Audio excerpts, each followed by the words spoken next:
roční pásmo 2014. Stejně jako každý rok mají Oktaváni nelehký úkol. I nás postihla tato krutá pravda. Očekávalo se od nás, že poslední předvánoční den zaujmeme veškerou pozornost a zajistíme pásmo scének, které nám zajistí poklidný a nestresující poslední den, protože díky nám se už učit nebudete. Otázkou však zůstává, co jsme si pro vás připravili. Byli bychom rádi, kdybychom mohli s hrdostí říkat, co připravili. Takže co vám tu dnes budeme improvizovat? Jelikož máme před maturitou a nemalá část nás maturuje z dějepisu, rozhodli jsme se, že si do hlavy natlučem dějepis a natlučem ho do hlavy i vám. Toto téma se nám zdálo snadné a nenáročné, protože dějepisem nás tu provází už 8 let. 4 roky.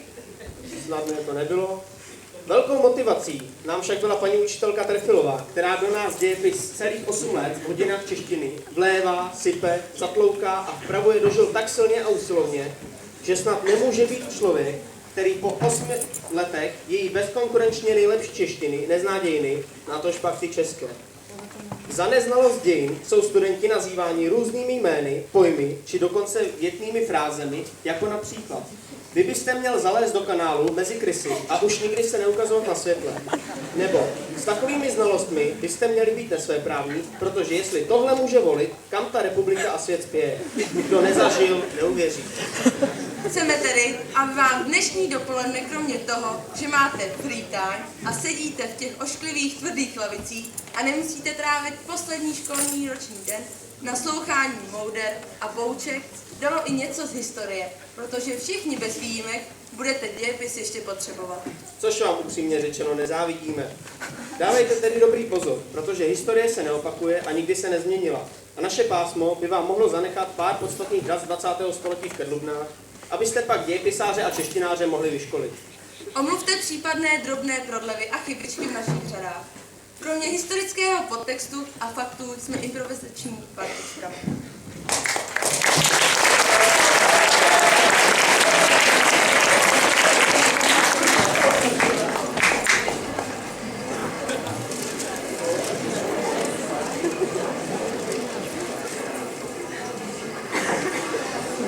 Tak nám zabili Ferdinanda. A kterýho? No kterýho, prosím tě? Toho z Konopiště. Fakt? No jo. A podívej, tady píšou. Dostal 7 ran, ale z 5rážního revolveru. Je to možný, prosím tě? Tak to je zvláštní.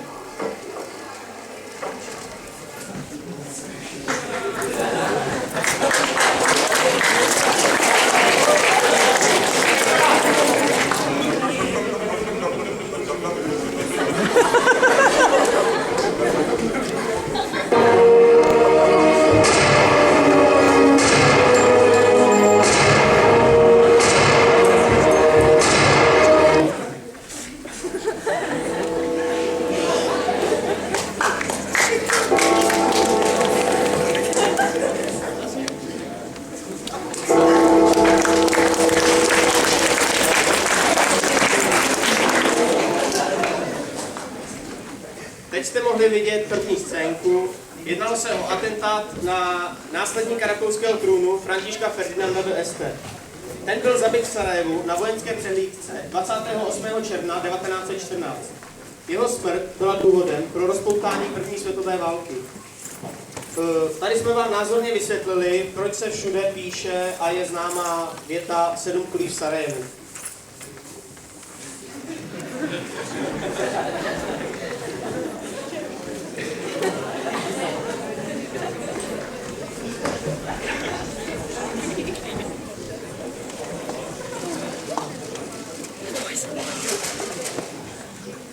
Vojáci, píšou tady, že nejčastější německé jméno je Hans.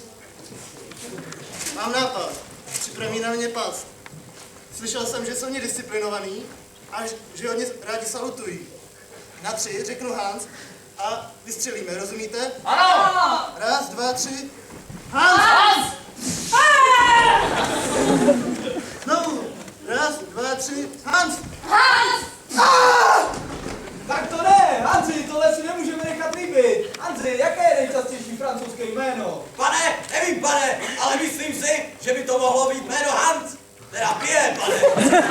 Výborně, takže na 3 se postavíme a řekneme Pierre. Ano, pane. Takže 3, 5, co je, Hanzi?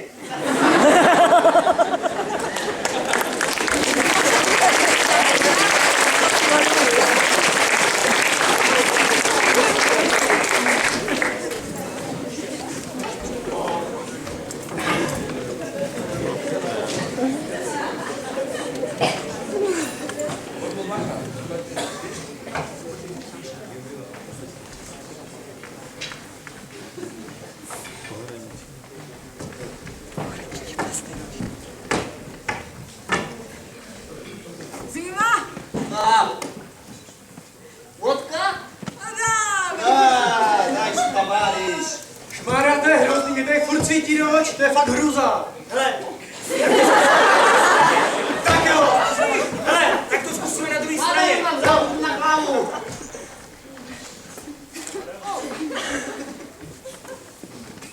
To pak ani já, vodka. Hydruzia. Blbíš vodku? Já blbím. Daj nás. Navaríš. Zabudu armádu.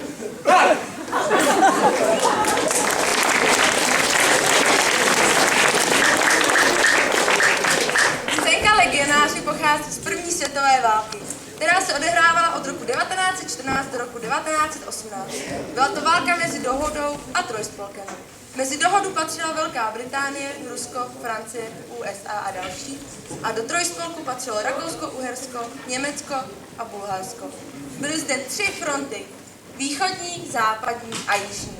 České legie, původně revoluční dobrovolná vojska, bojovala na ruské frontě.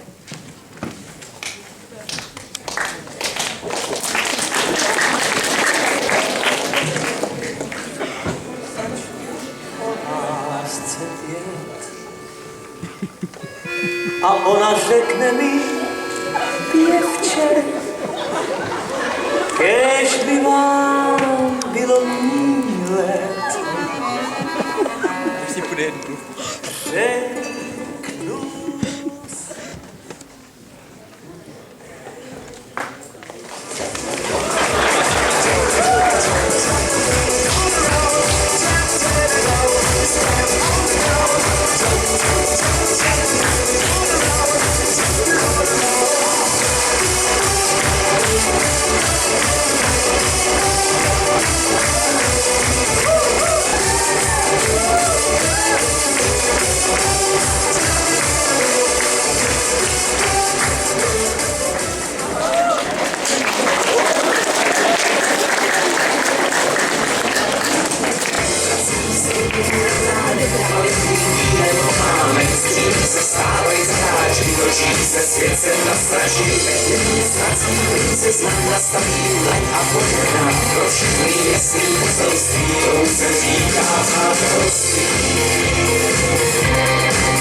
Teď jste mohli vidět život za první republiky. První republika byla od 28. října 1918 do 29. září 1938. V tomto období lidé prožívali radostné a uvolněné období. Žili šťastně, mohli cestovat, užívali si života naplno. Netušili ještě, co se skrývá za hranicemi.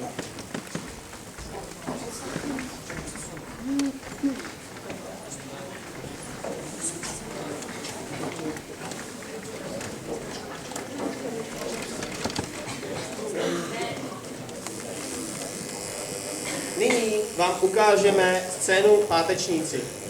Představím vám osoby, abyste tomu rozuměli. Takže zleva sedící Karel Čapek, po něm následující Karel Poláček, Vladislav Vančura a Eduard Bas. Na scéně se také objeví Tomáš Garrigue Masaryk a Josef Čapek.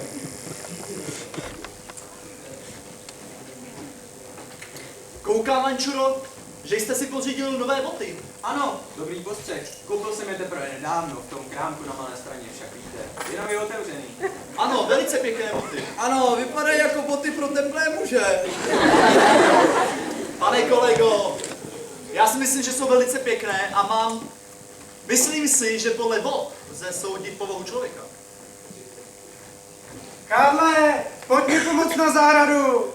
Ale Josefe, když jsem ti říkal, že v pátek, když tady máme návštěvu... Ale Karle, ale já ti tam potřebuju, tam jsou ještěrky. Ale Josefe, řekl jsem, že v pátek nehnu ani prstem. Ale tam jsou divný ještěrky, pochop to. Takový černý se žlutýma flekama. Ne na štěrky, ale o vzácného vlka se plníte. Jo, nok, ještě jeden nok. Víte, pánové, on bratr propadl úplně zahrádkářské vášně. Vášni? Já ti povím, co je vášeň. Tohle je, pane Čapek, vášeň. On má pořád s těmi ještěrkami, vlky má pořád nějaký problém. Řekl bych, že on s nima i... On s nima tak trochu válčí. Ano, válčí s nimi, je to úplná válka s moky. A pan Masaryk, musíme uklidit píky, on nesnáší Já to alkohol. zvuky nedám.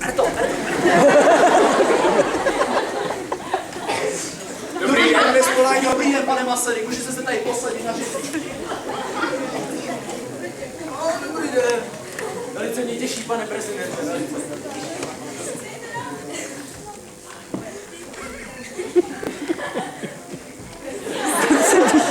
Máme nějakou stěžklinu. Býval bych přijel dřív, ale Hradčanská byla zase ucpaná. Uvažuji o vybudování podzemních cest. To je velice zajímavý nápad, ovšem nevím, pane prezidente, co by tomu řekl obyčejný člověk. Obyčejný člověk by řekl, že to ušetří spoustu času. A peněz. Ano, to je pravda. No, když si tady tak jsme se hezky sešli, já vám tady rozdám rukopis mé nové hry. Prosím. A tak tady to jenom položím. Prosím, jmenuje se to RUL. RUL, to bude určitě nějaká zkratka. Ano, je to zkratka názvu Rozumovy univerzální laboři. Magoři? Jaký cimbuři? Jaký laboři? Jsem ti řekl, ať se to jmenuje robot. Jo, robot, pane Čapek, robot. Ale já slyšel, že už s panem bratrem nespolupracujete. Nespolupracuji, ale občas mi se čím poradí a dneska si myslím, že dám na vaši radu a zamyslím se nad tím, jestli použiju slovo robot. Ono se totiž nejlépe komunikuje tak jako v pěti. Ano. To je sice pravda, akorát chtěl jsem vám říct, že mám pocit, že už tu dlouho nebudu. Jo, já bych o tom něco mohl napsat.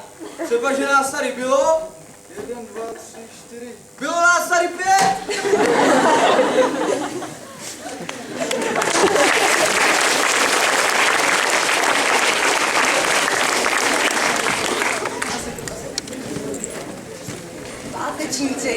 Pátečníci protože se scházeli každý pátek. Každý pátek u Čapků na zahradě. Pravidelné schůzky spisovatelů a redaktorů Lidových novin. Též je navštěvoval i Tomáš Garrigue Masaryk. Vyžívali se v debatách o politickém dění a obyčejném člověku. Mezi členy, jak už bylo řečeno, patřili bratři Čapkové, Vladislav Fančura, Karel Poláček, Eduard Bass a Tomáš Garrigue Masaryk, který byl občas také na schůzi pozván. Pátečníci se jim říká protože si vždy na své schůze vyhradili páteční odpoledne.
Kádes, pojď sem. Čau, Hitler! Čau, sežeň někoho schopnýho a rychle. Rozkaz!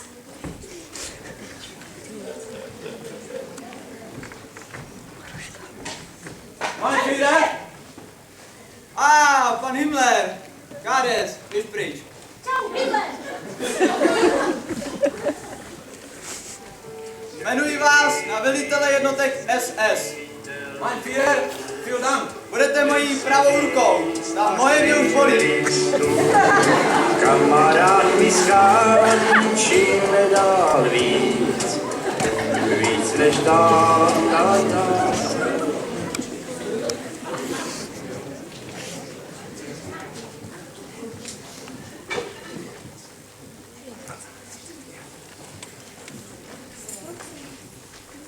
Teď jste byli svědky nástupu Hitlera a dostání se do ústřední moci Himmlera, který byl jeho pravou rukou. Himmler byl Hitlerem jmenován v roce 1929 generálem jednotek SSR. Bez posledního SK.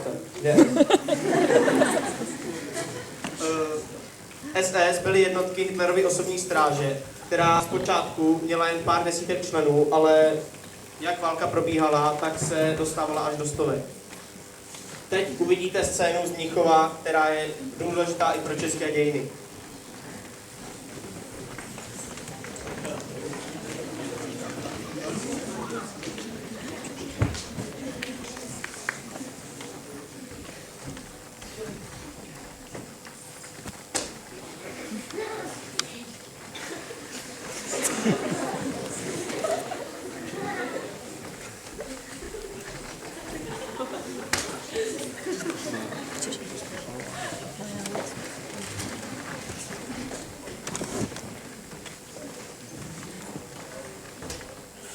Guten Tag, wir müssen einen Vertrag unterschreiben.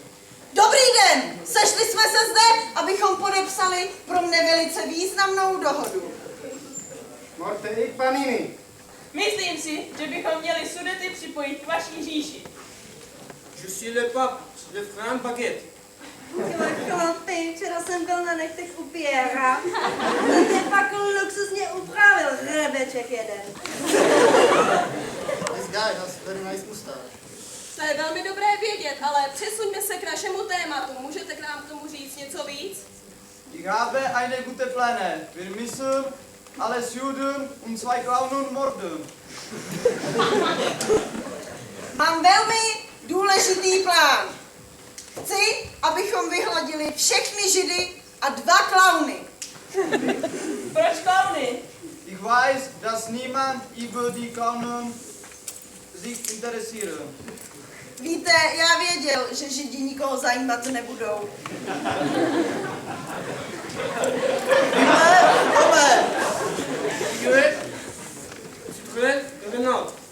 Také dlouho přemýšlím o koupi nového Citroenu nebo Renaultu, protože francouzská auta jsou ta nejlepší na světě, stejně jako francouzské ženy. Koho zajímá nějaké Česko? Finish this, gentlemen. I want my 5 o'clock tea, please. Prosím, můžeme si pospíšit, rád bych stihl svůj čaj o 5. Himmler,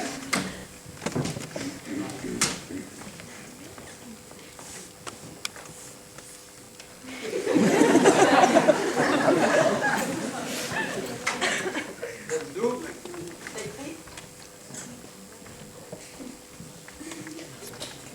Znova a pořádně.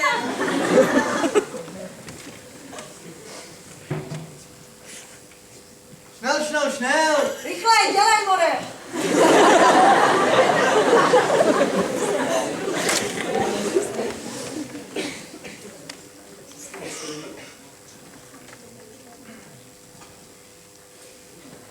To je Morte.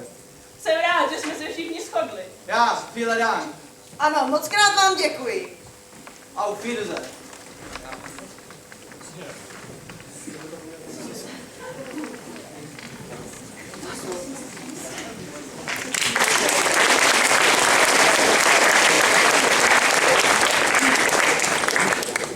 Takže viděli jste Mnichov, v historii je to zapsané jako dohoda o nás bez nás, protože Československo nebylo k této debatě přizváno a smlouva nám byla hozena na stůl definitivně, takže nezbývalo nám nic jiného, než buď vyhlásit válku, nebo dohodu přijmout. Proč byl Chamberlain napomenut, že má psát znova? Na smlouvě je totiž zajímavé to, že Neville Chamberlain je podepsán dvojitým písmem. Neville má napsaný svým vlastním rukopisem a Chamberlain je napsáno žákovským písmem, které je jak z čítanky nebo písemky. Takže proto scéna, kdy on psal znovu.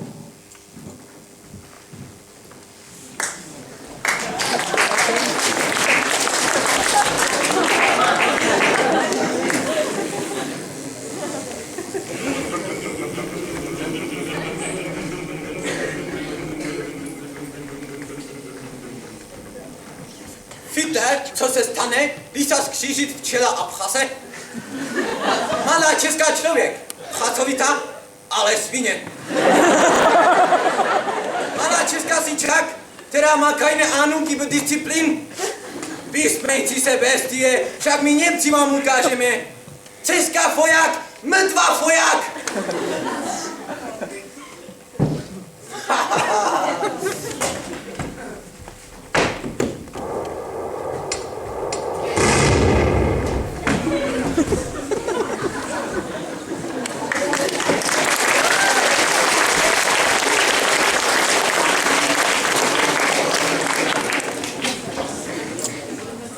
Teď jste mohli vidět atentát na Reinharda Heydricha, který byl v České republice jako zastupující říšský protektor. Atentát byl spáchán v roce 1942 a byla to vůbec první odvážná akce proti německému pohlavárovi, která se jednak podařila a byla naplánovaná. Celou akci plánoval Beneš spolu s exilovou vládou z Londýna a parašutisti, kteří se skočili, byli taktéž trénováni v Anglii.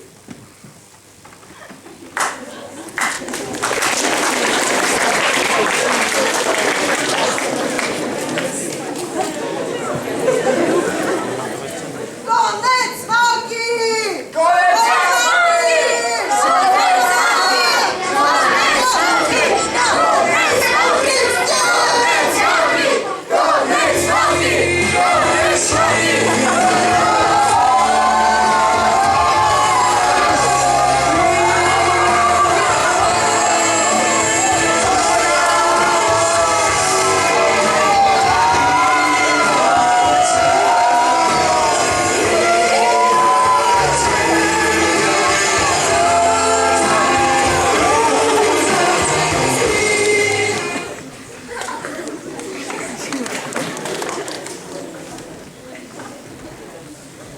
Teď jsme se dostali na konec války, která byla 8. května 1945.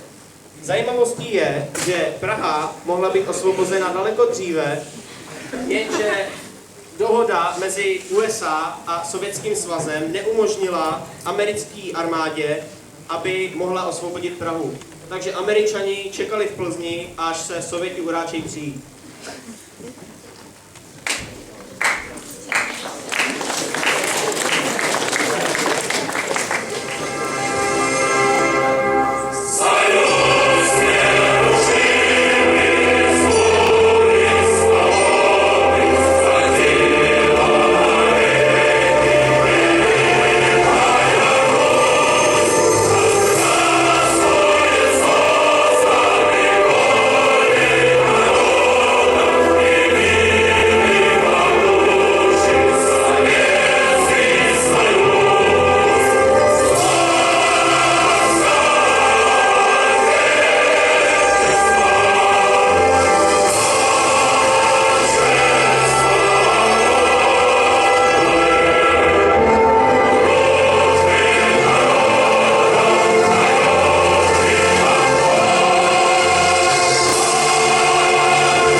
Tak, teď jsme byli v roce 1948, kdy byl vykonán státní převrat, kdy Klement Gottwald donutil Beneše, aby mu podepsal aplikaci a následně se Klement Gottwald stal prezidentem Československé socialistické republiky a Klement Gottwald byl něco podobného jako v Rusku Stalin, takže podle toho to tady tak vypadalo.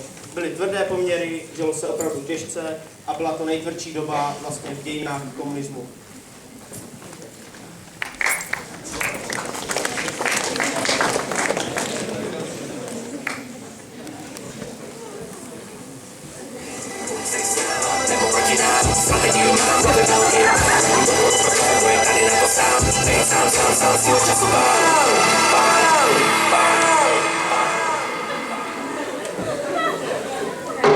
To jsou ti síni.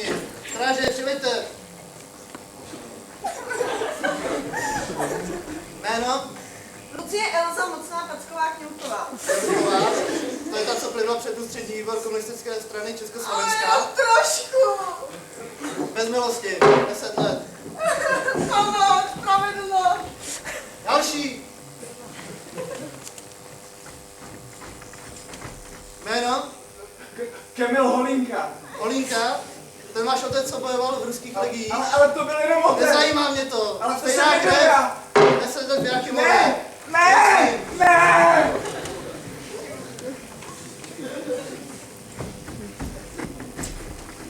Jméno? Antonín Stejskal. To jsou ty vlaječky na 1. května. Já jsem Vás pouze to zajímá den práce? Je vám to trapné? Mírně. Je vám to trapné? Je? Dobře, tak 20 let, pryč s ním. Ne. Další. A co vy malá, co pak byste provedla? Nic. Nic? Nic? My si na vás něco najdeme. Nasměr.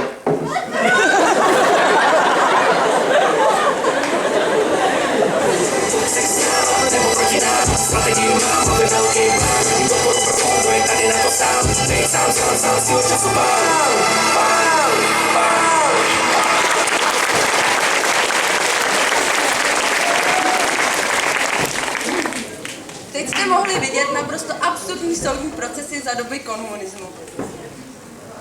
Dřív se holt každý dělal, co chtěl a kdo nebyl komunista, byl mrtvý.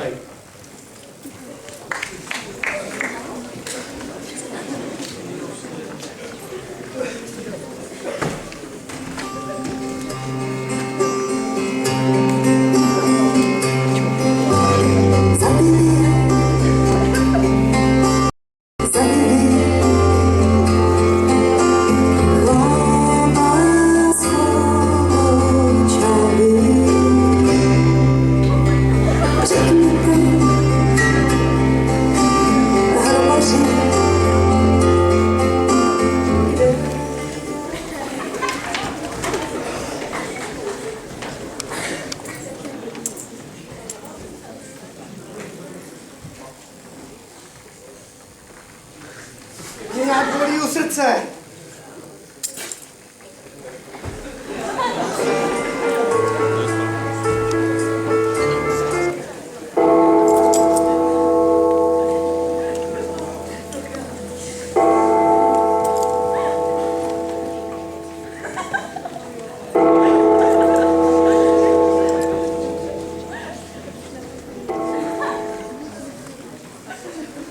Teď jsme viděli rok 1953 a pohřeb Stalina. Stalin zemřel 1. března 1953.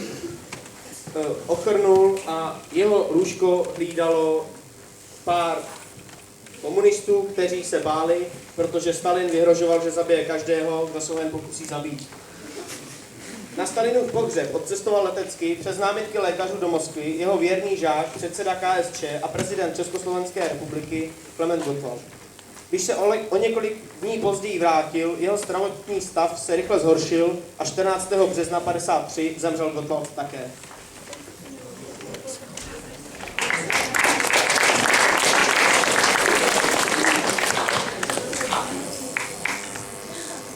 Nastává nová éra socialismu. Zrušíme cenzuru. Svoboda projevu. Říkám tomu socialismus lidskou tváří. Dobře, lepší tváří.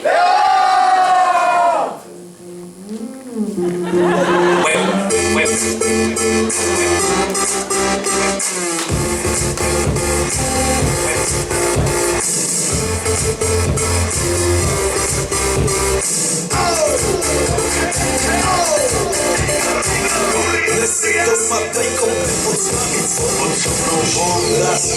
Teraz slnko svieti rovnako na nás, všetkých spolu odjazdie dvoru. Poď von, pozývam mikrofón, to je to moje milované obdobie. Som v pohode, si tu so mnou, že tak smej sa na mňa. Tancuj blízko, vieš, jak minule, presne takisto. Môžeme bikiny, kosti mi sakia, máš bikiny, lebo nás čaká. Prvý kvetov letia vzduchu.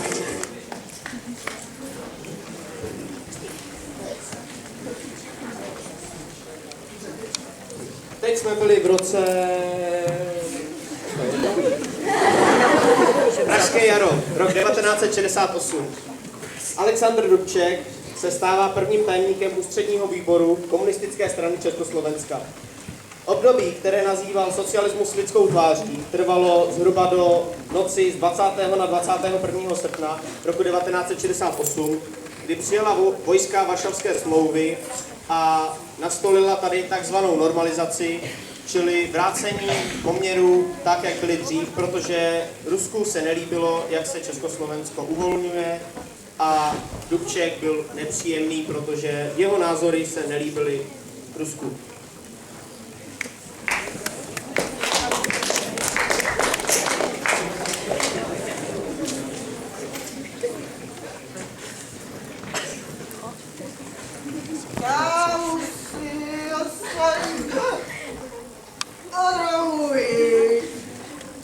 Já jsem tu filozofickou fakultu nevykašlu. Zapiju se aspoň. Sice polejt zase, flaška bezcenná. Tak co, dáme si aspoň cigárko. Krč. Já vlastně, já hořím, lidi proberte se, já hořím.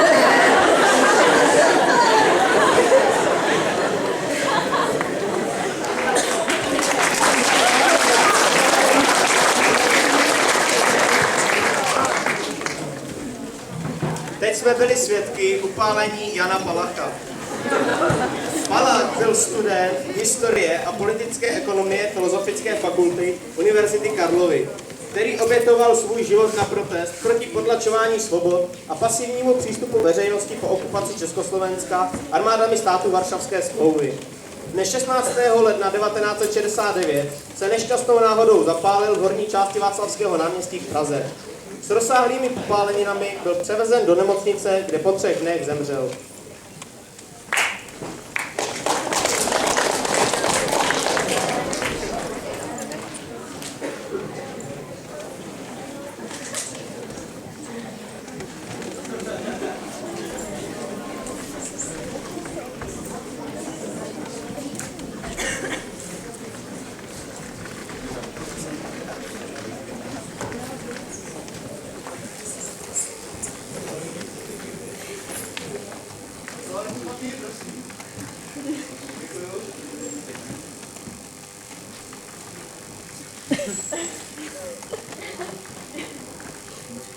No já se z toho poseru. Ten toaletní papír budete teprve potřebovat. To si děláte snad srandu, ne? Víš, že se z toho poserete. Já musím domů, nestíhám, musím vařit pro děti, uklízet tohle, tamto. A stojím tady frontu a na co? Abych dostala 20 papírů bezcenný. Není papír, nejsou vložky. Co si dáte mezi nožky?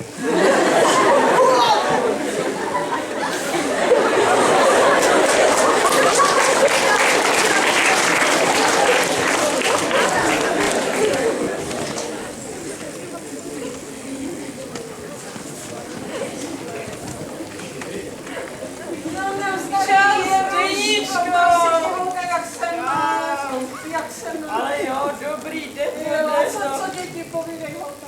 Dobrý, občas slody, ale právě jsem byla na nákupu. A měli všechno? No neměli za kyselou smetanu. No to není. A co práce, holka? Ale jo, práce dobrý, má. práce. Ale tak to je A kde jsi ale byla prosím tě, no, já se spod na dveře odkrývám. Celý den víte, tak čo mi tak chceme jít s manželem do Jugoslávy, ale si nedokážeš představit všechno. Podívej se, co mě naložili, hele, nejdřív na Národní výbor, jo, potom někam do banky, no na ministerstvo zahraničí ještě. Jo, a co chtěli? No, nějaký devizový příslib výjezdní doložka. Co to vůbec nevím, co to je? Prosím tě, no, a ještě na nějaký pohovor půjdeme, ale To zvládneš. No Jaška tam byla minulý rok a snad prej dobrý. No tak to zvládneš taky, to No já ti. Hele, já už musím. Tak jo, tak se měj hezky, taky čau, čau.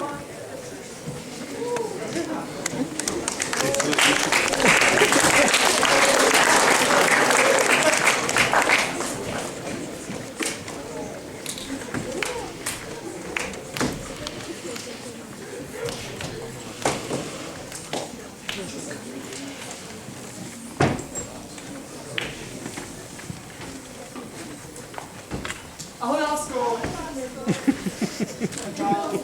Jo, v práci dobrý, akorát nám se přišel do fabriky podívat ten z té strany, takový to tlustý hovado, takový ten Macek, víš, jaký ho takový ten tlustý vlastně jak prase, no. To se tam bylo nás koukat, jak zase na nějaký opice, to je strašný, no. Já si dám pivo, jo, já skoro dojdu. Našel jsem jenom ruma, tak si dám ruma. A co ty, lásko, co ty v práci? V práci dobrý, ale potom jsem šla na nákup. Chtěla jsem dělat hovězí na kmíně, no hovězí měli akorát sádlo, tak si dáme chleba se sádlem a jestli chceš, tak ti ho posypuj kmíně. To může být dobrý, ale dá se to bez kmínu. A co, budeš dneska poslouchat rádio? No dneska ne, to mám dneska ne. Dobře, tak já dojdu pustit Hlas Ameriky. Dobře, já ti zatím nachystám, takže...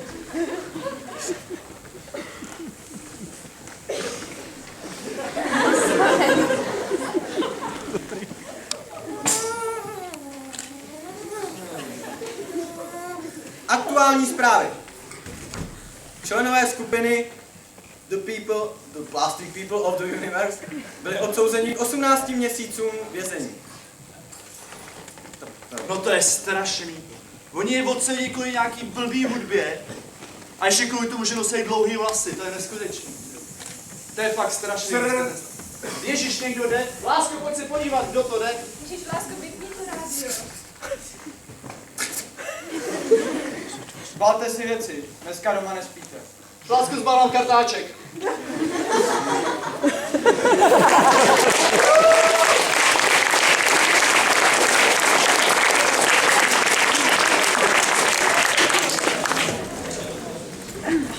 Teď jste mohli vidět pár scének, které vám ukázaly, jak se žijou za socialismu.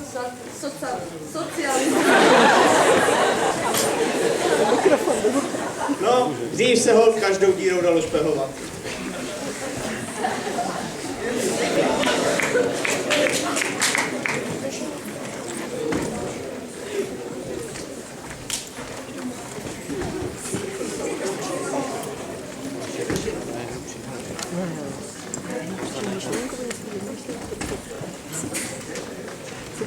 Myšli ještě dneska.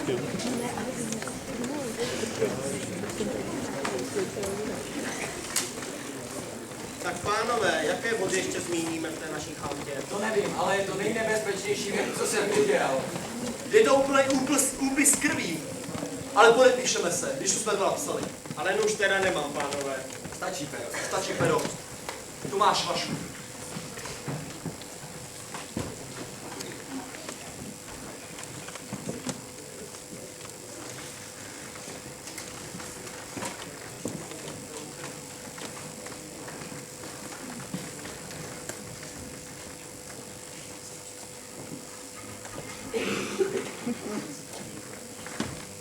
No, máme pouze 3 podpisy.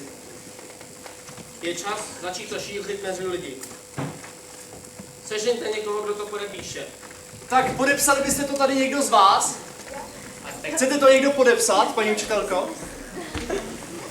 Pojďte s náma nahoru podepsat kartu. Podepsat kartu nahoru. Pojďte nahoru. Prosím.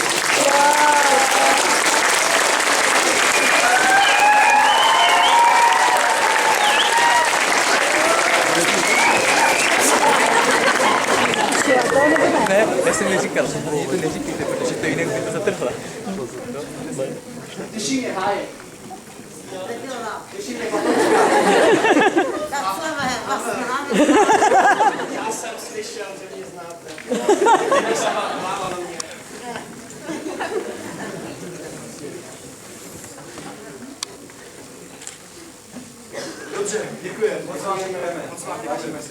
Taky děkuju.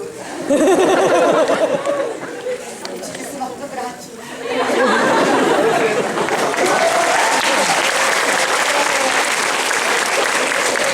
Tak jsme to byli, co? Nějaká podpisová akce, co? Cítíme průser, co? Která ta klučička to byla? Pojďte se mnou, mladá paní, promluvíme si.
Milí spoluobčané, 40 let jste tento den slyšeli z úst mých předchůdců v různých obměnách totéž.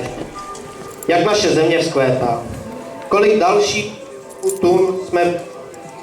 Jak jsme všichni šťastní, jak věříme své vládě a jaké krásné perspektivy před námi otevírají. Předpokládám, že jste mne nenavrhli do toho úřadu proto, abych vám i já lhal. Naše země nevzkvétá.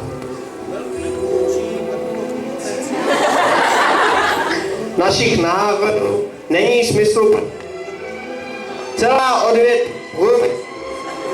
věci, o které není zájem, zatímco toho, co potřebujeme, se nám nedostává. Stát, který se nazývá státem dělníků, dělníky ponižuje a vykořisťuje. Naše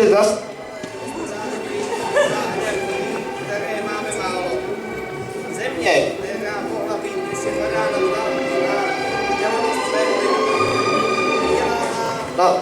na vzdělání tak má a 70. místě na světě. Zkazili jsme si půdu, řeky i lesy, jež nám naši předkové odkázali a máme dnes nejhorší životní prostředí v celé Evropě. Dospělí lidé u nás umírají dřív než ve většině evropských zemí. Ale to všechno není stále ještě to hlavní. Nejhorší je, že žijeme ve zkaženém mravním prostředí. Morálně jsme onemocněli, protože jsme si zvykli něco jiného říkat a něco jiného si myslet. Naučili jsme se v nic nevěřit, nevšímat si jeden druhého, starat se jen o sebe. Pojmy jako láska, přátelství, soucit pokocha či odpuštění ztratily svou hloubku a rozměr a pro mnohé z nás znamenají jen jakési psychologické zvláštnosti anebo se jeví jako zatoulané pozdravy z dávných časů, poněkud směšné v éře počítačů a kosmických raket. Jen málo kteří z nás dokázali nahlas zvolat, že mocní by neměli být všemocní. Sebevědomí není pýcha. Tvá vláda lidé se k tobě navrátila.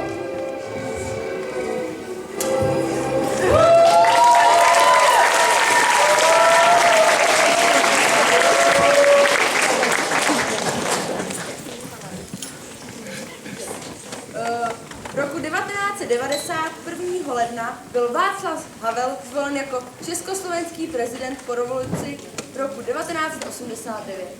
Byl to první nekomunistický prezident po 40 letech.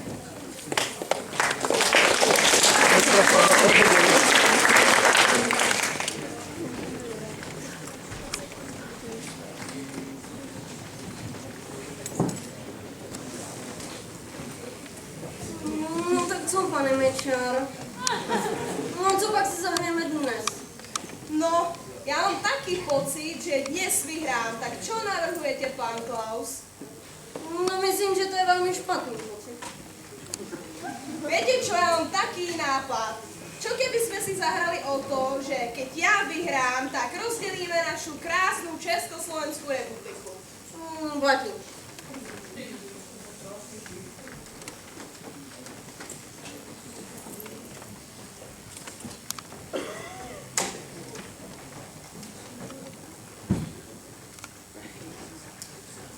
Áno, ja som to vedel, je mi to velice ľúto, pán Klaus, ale Slováci si urobia vlastný slovenský štát.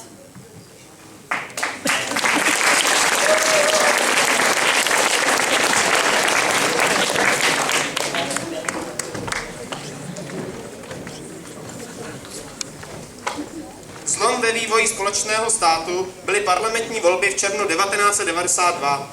Kolem ideí, že Češi a Slováci dále mohou sdílet společný názor, se Václav Klaus a Vladimír Mečiar nedohodli. Jejich představy o budoucnosti společného státu byly neslučitelné. Národu to oznámili přesně 26. srpna 1992, těsně před půlnocí. Brněnské vele Tugendhat předstoupili před novináře a oznámili, že československý stát bude od 1. ledna 1993 minulostí.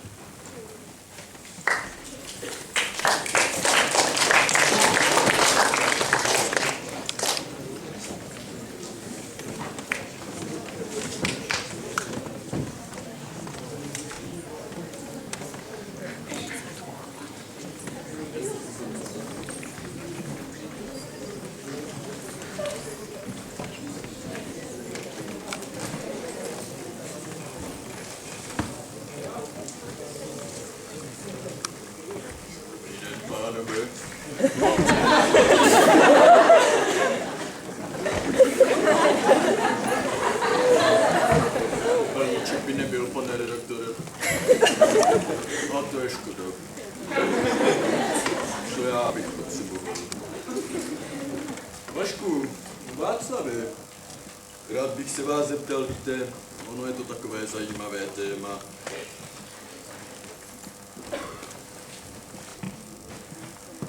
Víte, já bych moc rád věděl, jaké to bylo ve vězení za vašich časů. Jaké to bylo ve vězení, milí Miloši?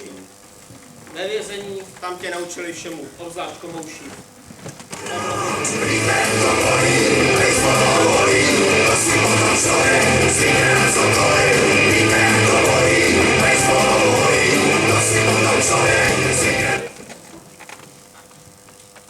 A co ty, Vašku?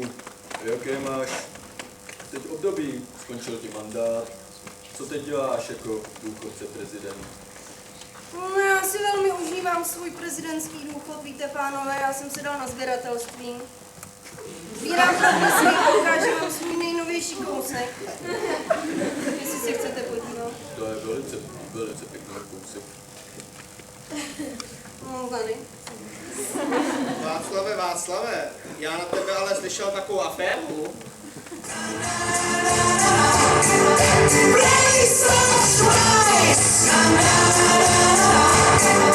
What's my place to try?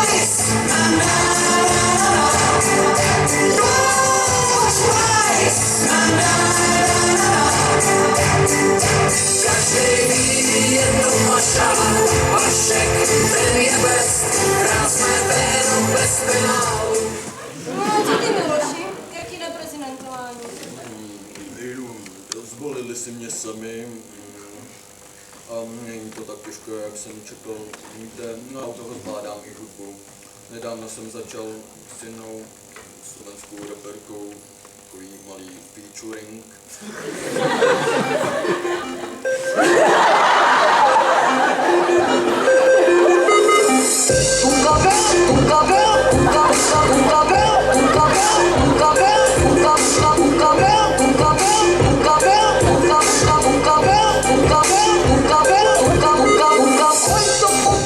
Užíval na automatu.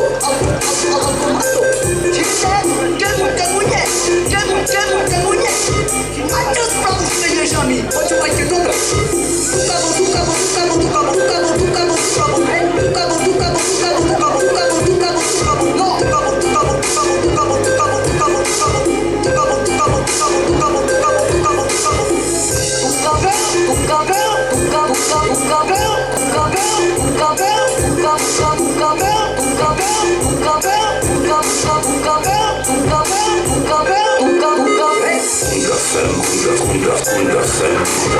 Nebudu se zastávat trpských tunelů až už a nebudu se zastávat F, jsem švarcem tady, který používá těchto výrazů, ale v podstatě kunda sem, kunda tam, kunda sem, kunda tam, kunda sem, kunda tam, kunda sem, kunda tam, kunda tam, kunda sem, kunda tam, kunda sem, kunda tam, kunda sem, kunda tam, kunda sem, kunda tam, kunda sem, kunda tam, kunda tam, kunda tam, kunda sem, kunda tam, ale v podstatě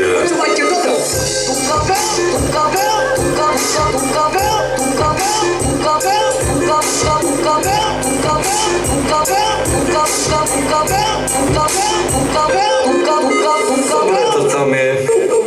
V pohodě to tam je.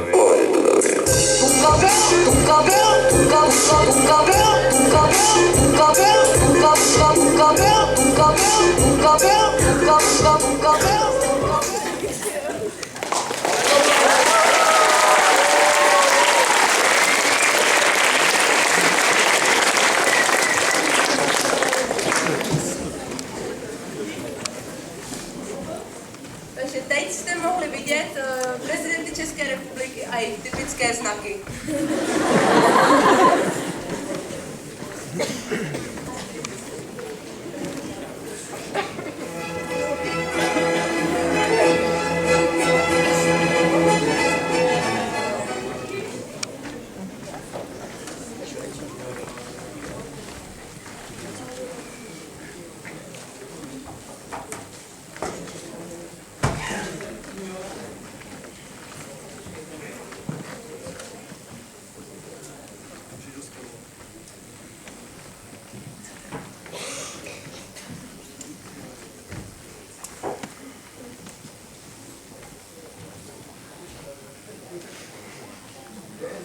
Jo, Adélko, to jsme to dopracovali, viď? No jo, no. Tak jim posle chodili takový chytrý holky. A koukni se, kde jsme teďka. Na ulici. A tam jsme co pílu. Taky mápla. Nemáš, prosím tě, aspoň žváro? Nemám. Já jsem si koupila ruma a na cíga už mi nezbylo. A nemáš aspoň toho ruma? No, víš jak, znáš mě. Já už jsem ho vypila.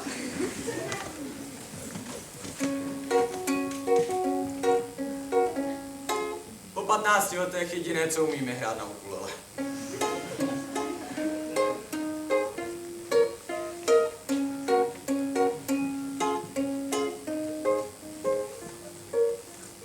Ale mě nezajímá, že to nejde. Tak to narovnám, ne? Jsme domluvený, že to za měsíc máme postavený.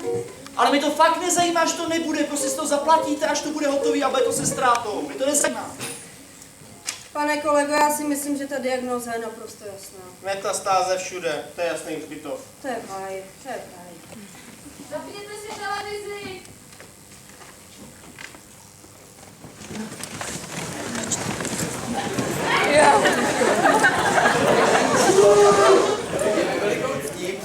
Vás jako nynější prezident České republiky, který byl zvolen přímou volbou. Naše republika prožívá období hospodářské konjunktury, zatímco okolní země byly zasaženy stagnací či dokonce ekonomickou recesí, která v budoucnosti může negativně ovlivnit i solventnost daného státu a tím nepřímo i nás. Letargický přístup k politickým reformám zcela jistě nemůže zajistit progresivní postup na poli mezinárodního obchodu či rozvoji bilaterálních smluv, které spolu s mnoha dalšími aspekty napomáhají k vývoji Evropské unie. Současná volatilita ekonomických statků se bohužel z těchto zemí přenáší i do politiky, což má za následek globální krizi, se kterou se některé státy lépe či hůře dokázaly vyrovnat. Naše republika však vzkvétá, čehož je dokladem i zvýšení ratingu u agentury Moody's na investiční stupeň AAA, která nás tak zařadila mezi nejvíce solventní státy nejen v Evropě, ale i v rámci celého světa. Závěrem svého novoročního projevu bych vám chtěl přát příjemné prožití nadcházejícího roku 2046. Děkuji vám za pozornost.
My bychom ještě chtěli vyzdvihnout lidi, kteří nebyli vidět, takže oktávu asi všichni znáte, protože my jsme slavní úplně všude.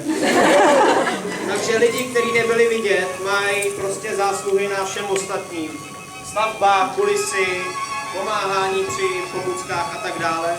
Takže váš potlesk patří i jim. Děkujeme.